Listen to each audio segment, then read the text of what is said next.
Always remember that great design starts with purpose. Ask yourself, who is living here? How do you want to live your life in the next 5 years? How many rooms would you want to have? What are the things that you would never want to negotiate? What are the things that you can't do without? These and many more are the things that you should ask yourself in the early stages. So in this video, I want to break down the practical steps that blend creativity, comfort. So stay tuned. Consider your lifestyle.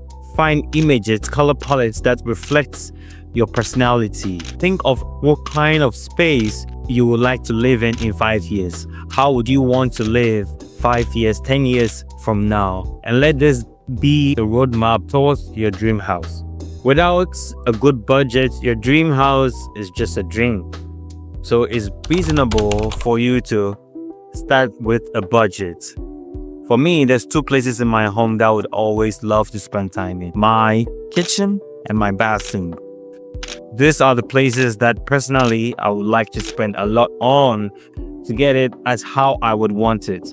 Any other spaces, I wouldn't mind so much.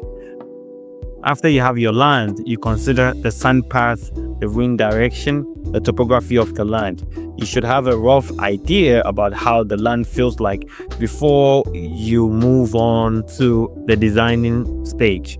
So when it comes to the designing phase, iteration is your friend. You have to make iteration your friend, because the first sketches isn't always going to be good.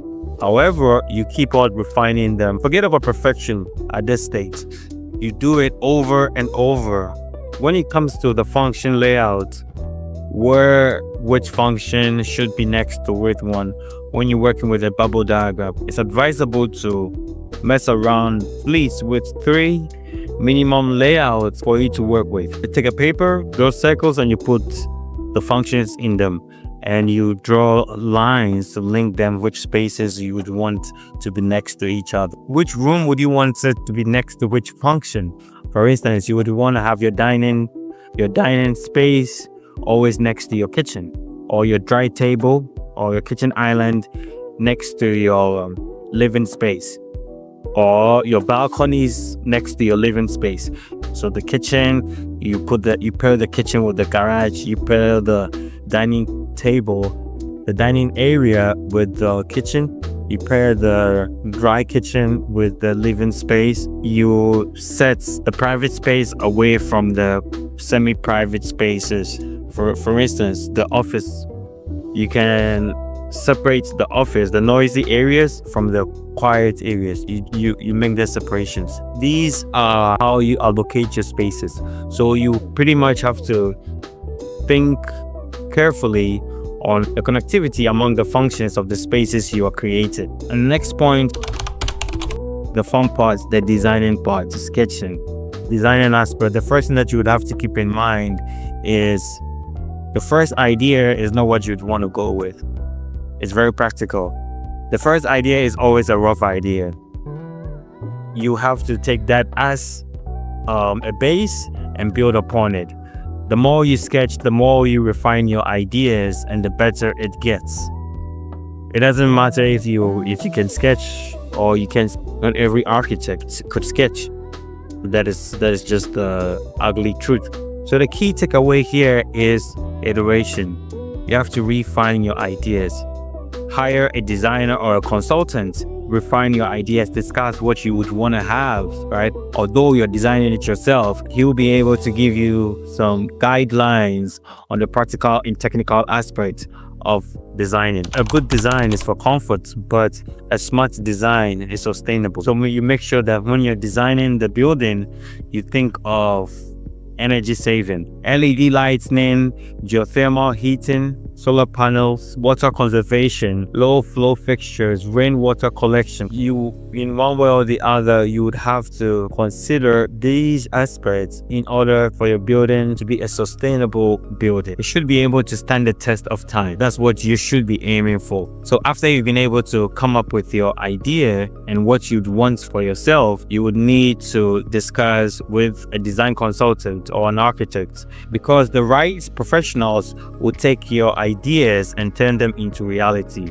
And when it comes to this, it's pretty easier and very accurate of what you want because you've been able to put in so much time into crafting and designing what you want. And when you show it to them, both sides know exactly what they are doing. Most of the times when a client comes to an architect, they don't know what they want. Most clients don't know what they want. Most people don't know what they want. And even if they know what they want, they don't even know how they want it. So with an architect and a client, whenever they are working on a project, they'll be going back and forth a lot of times. And it's going to take a lot of your time and a lot of your money. So if you are able to set aside some time and create your mood board, search for materials, the color palettes that you'd want to use, do a little bit of research on the budget, you craft your spaces on where you want to put each function of the spaces, it goes a long way. And when it's time for you to negotiate with the consultant, it's easier for you to negotiate. You get what I mean? Your idea, your concept to them, and they've been able to translate it into technical drawing documents, and they are ready to break grounds. Try as much as possible to visit the site as often as you can in order for you to stay track of what is going on. And always remember, your dream house is not just a space that you have created, it's a feeling. Spaces carry history, spaces carry emotion. By following these steps, you will create a space which is functional and uniquely yours.